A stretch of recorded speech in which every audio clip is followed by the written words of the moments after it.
welcome everybody. We're grateful that you joined us today, and I want to begin by introducing and thanking our partners in this endeavor. On my right is the Assistant Special Agent in charge of the Baltimore ATF, Tony Crosby, and to my left is someone everybody knows, Police Commissioner of Baltimore City, Michael Harrison. We also have our team, part of our team here. We have Crystal Sanders, Assistant Attorney General, and Terry Morse, Assistant Attorney General. And in the back, we have the head of our organized crime unit, Katie Dorian. And all of these people have played an extremely important role in the announcement that we're making today. You would think that 39 babies referred to sweet, innocent, harmless, helpless infants, but in fact it was the name of a criminal organization made up of extremely violent men who, we charge in our indictment, engaged in murders, shootings, assaults, and numerous other crimes that threatened the lives of not only their adversaries, but of others who strayed into their path. Excuse me, this may make it easier to hear. We've indicted 11 individuals, all members of the self-dubbed 39 Babies Green Team organization that was operating primarily in Baltimore City. The gang performed as a rap group and was named after the Baltimore City zip code in which most of them lived, 21239. The investigation into this organization began as a result of the February 2020 attempted murder of Perry Wainwright, and then the homicide of Deontay Henderson, who was shot and killed in the 600 block of Wyanoke Avenue in Baltimore City. The ballistics evidence linked firearms used to kill Henderson and to shoot Wainwright to multiple incidents involving homicides, non-fatal shootings, firearm discharges, carjacking, and other violent crimes, all involving these 11 individuals. During the course of the investigation, our team learned that the members of the organization utilized threats and violence to control their territory and to punish adversaries. They made music videos in which members of the gang display numerous firearms and promote acts of violence. They made illegal purchases and transfers of handguns, and they used guns repeatedly in their crimes. In the indictments, we charged that members of the 39 Babies organization were involved in 4 murders and 8 attempted murders. Often the shootings were retaliatory. In addition to Mr. Henderson, we allege that gang members were involved in 3 additional murders, all of which were committed in Baltimore City as follows. In December 2019, the murder of London Stuckey. In July 2020, the murder of Keon Thomas. And in August of 2020, the murder of Andrew Frazier. A total of 19 firearms were recovered from members of the organization during the course of this investigation. It was an 11 co-defendant gang case that involved the following individuals: Danye Thompson, Karan Johnson, Gregory Beatles, Pierre Briggs, DeTwain Jackson, Damone Cornish, Raekwon Fields, Jaquan Powell, Ramel Wilson, and Stephen Harrington, and Jalen Wise. Jalen Wise is still at large.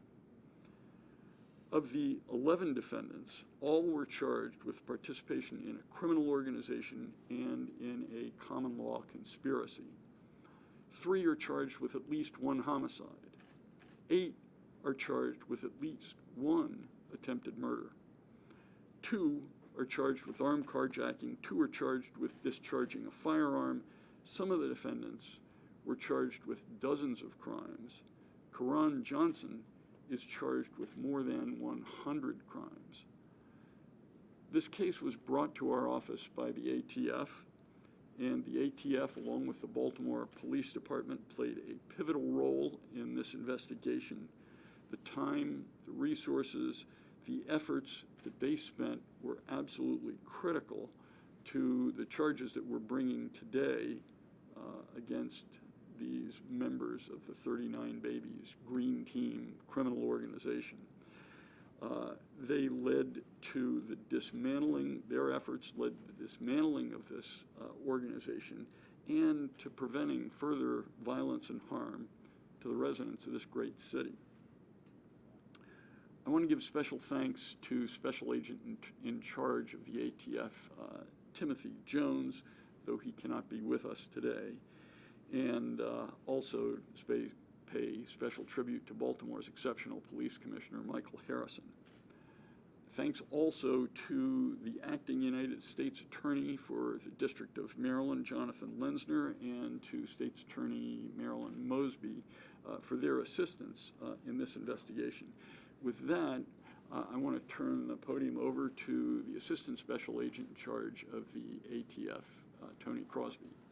And after she and Commissioner Harrison speak, we'll be happy to answer questions. Thank you. Good morning. I am Tony Crosby, the Assistant Special Agent in charge of the ATF Baltimore Field Division. I would like to first thank Attorney General Frosch and Commissioner Harrison for their partnership, which has allowed us all to be here today. In this case, drugs were funneled into Baltimore neighborhoods, violent acts were committed with no regard for human life or innocent bystanders, and firearms were used freely to retaliate, harm, and murder. The crimes detailed in this indictment are the kind that hold communities hostage. People responsible for violent offenses like these exactly ATF's crime gun enforcement team, made up of ATF special agents and Baltimore police detectives, are focused on getting off the streets. We are proud of the successes accomplished by this team's effort using crime gun intelligence, following up on every lead and working alongside the Attorney General's office to ensure these indictments come to fruition. However, our work is not done. All of the defendants in this case are in custody except for one, 19-year-old Jalen Wise, charged with 2 counts of conspiracy, is a fugitive and considered armed and dangerous. ATF is offering a $5,000 reward for information that leads to his arrest. If you know anything about Jalen Wise's whereabouts, call 888-ATF-TIPS or email atftips@gov.com. I will now turn the podium over to Commissioner Harrison. Thank you. Good morning. First, I want to thank Maryland Attorney General Brian Frosch for inviting me here today, and also to recognize Assistant Special Agent in charge of the ATF's Baltimore Field Office, Tony Crosby. Today, I'm proud to stand here alongside our state and federal partners in announcing this indictment on an organization that terrorized our neighborhoods with violence, to include murder-for-hire plots, drug and gun trafficking, and simply put, brazen criminal acts. This long-term investigation was worked in collaboration with ATF, using the Gun Crime Intelligence Center and our ongoing partnerships with our law enforcement partners. The Crime Gun Intelligence Center played a pivotal role in generating intelligence and evidence linking these cases, using ballistic evidence to identify the individuals responsible for committing these violent acts. I also want to recognize all of the BPD teams that were involved in this investigation, to include our homicide unit, our detective units and action teams at both our Northeast and Northern police districts, Task Force Officer Sean Richenberg, and the entire BPD team. This indictment sends a clear message to those engaging in criminal behavior that together with all of our law enforcement partners, we will continue to pursue those responsible for violence in Baltimore and ensure they are held accountable for their actions. Again, I want to thank all of our partners and the men and women of the Baltimore Police Department as we all work together to make a safer Baltimore. Thank you. Thank you, Commissioner. Are there any questions? Yes. Some clarifications. How long do you all believe 39 Babies was operating in the city? I know you said that February 2020 attempted murder was kind of the jumping off point there, but how long do you think they had been? There was a murder in 2019. Hang on a sec. And maybe Crystal, you want to? December 2019. November? 12, December. 13. Yeah. So November of 2019 was the first. London Stuckey, I think, was the first person who was murdered. And of the victims, innocent people, those believed to be involved in the criminal activity? Can you kind of paint that picture for us? Well, I'm not sure how deeply we can go into this, but a number of the shootings and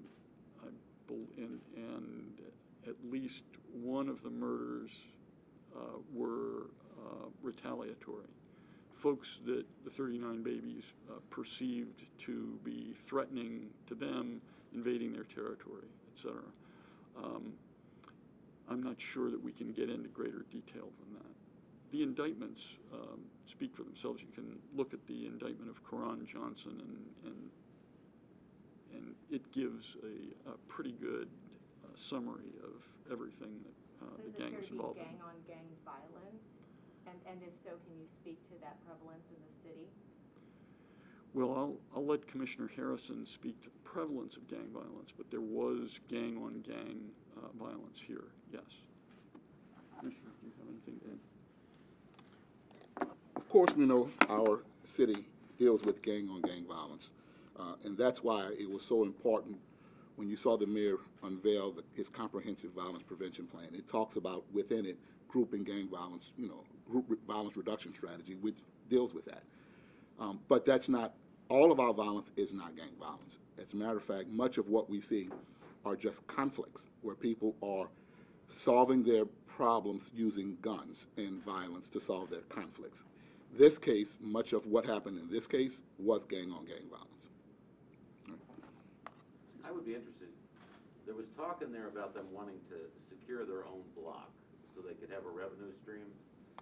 Did they really have a turf, or it almost seems like, if you read between the lines, this was an emerging collection of people trying to sort of gain ground as a relatively new gang. Is that fair? Well, they were operating for several years, but yes, they were protecting their turf. The indictments speak to the amount of drugs that they were charged with holding at the time that the various members were arrested. And the indictments also talk about one or more of the gang members suggesting a murder for hire kind of scheme, pursuant to which they would make money. But I would say the centerpiece of this investigation and these indictments are the murders and attempted murders that these folks engaged in. Whether they were financially successful or not was beside the point. I understand. And with the ATF involved, why go through a state grand jury relative, or as opposed to a federal grand jury? We can't answer that question. I apologize. Oh. What is the age range of these individuals? Are they all? What do you guys know? The youngest would have been 19. The youngest was 19, 22. and 22 was the oldest. Yeah. Can you speak about just the origins of this case, how it came together? I guess from the indictment, it looks like it started with ballistic evidence from the murder. That's right. And unless you would like to say something additional, I mean, we can't really talk about anything that's not in the indictments, but if there's something you wanted to address. Excuse me. So these types of investigations that ATF work, like we have mentioned, develops off of crime gun intelligence and specifically ballistic evidence. The NIBIN integrated ballistic imaging system that we use, which is called NIBIN, compares different ballistic evidence, and that is what our crime gun enforcement team here in Baltimore focuses on, and that's how this investigation initially developed. And can you also explain, it's more of maybe a technical question, but sort of why your office is handling as opposed to the city state's attorney's office, or is that? Well, the ATF brought the case to us, and we've been charged by the governor with addressing violent crime in Baltimore City, and we were happy to oblige the request of the ATF. And we worked with the city. This couldn't have been done without the help of the Baltimore City Police as well. Yes? Would it be possible to ask the commissioner unrelated question? Two 15-year-old shot. Would you mind commenting on that? Yeah, first of all, it's absolutely horrible to see anybody shot, but especially two 15-year-olds, and especially back to back. And so, we're angry about it, and our teams are working around the clock, number one, to find who did that in both cases and in all the others, so we can hold them accountable. And so my message, really a demand more than a message. If anybody who knows anything about either of these crimes, please call us right away, or you can call Crime Stoppers anonymously to help us change this culture of violence. This has to stop. Thank you. Any other questions? Is it possible that we'll see more investigations like this with this directive from the governor, or are there? We've been doing these investigations. The complex multiple defendant conspiracy and gang-related cases we've been doing for the past 7 years. And yes, you'll continue to see more of it. Thank you, everyone. Anyway, thanks a lot, everybody.